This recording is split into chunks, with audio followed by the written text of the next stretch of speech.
हेर्नु न यहाँ चाहिँ उतापट्टि चाहिँ थोरै छ, यता चाहिँ धेरै छ कि। एउटै रुख हो कि यो पुरै, हेर्नु न कति फल्यो कि है। आमा नि त यस्तो हुनुपर्छ कि, सानो सानो कुरोमा नि खुसी हुनुपर्छ है। यति सानो सानो यदि है।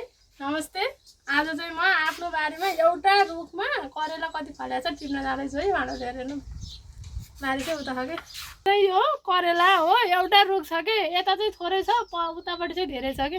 हेर्नु न करेला चाहिँ हेर्नु त, आफ्नै बारीको पुरै अर्ग्यानिक, फर्स्ट टाइम आफ्नो बारीको करेला है त। सक्कु ल्याउनु पर्दो रहेछ क्या।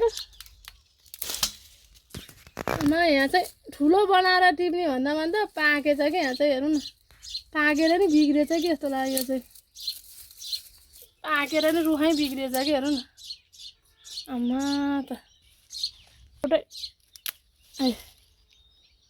यहाँ चाहिँ यति फलेछ है। अब चाहिँ हामी उतापट्टि जाँदैछौँ कि। अम्मा हेर्नु न यहाँ चाहिँ उतापट्टि चाहिँ थोरै छ, यता चाहिँ धेरै छ कि। एउटै रुख हो कि यो पुरै, हेर्नु न कति फल्यो कि है। आमा नि त यस्तो हुनुपर्छ कि, सानो सानो कुरोमा नि खुसी हुनुपर्छ है। यति सानो सानो यदि एउटा रुख लाएर पनि यत्रो फलाउन सक्यो कि करेला चाहिँ। आमा पुरै टिपिदिनु पऱ्यो अनि।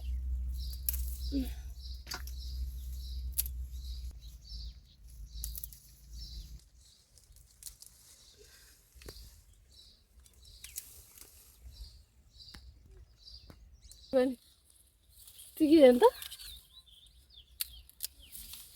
एउटै रुखमा यदि फल्दो रहेछ है करेला। राम्रो मोलजल पुग्यो भने त अझै राम्रो माटो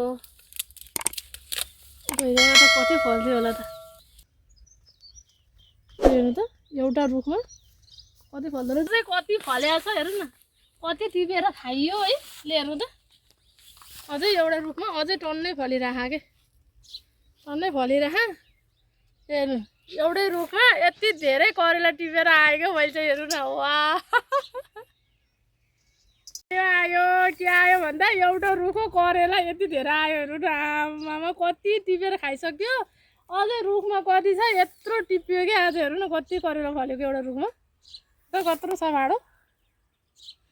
यो तरिका कसरी लाउनुपर्छ भन्नुभएको छ भने यो भिडियो लाइक कमेन्ट गर्नु, त्यहाँ अरू भिडियो पनि हालेको हुन्छु होइन। ल धन्यवाद, बाई बाई।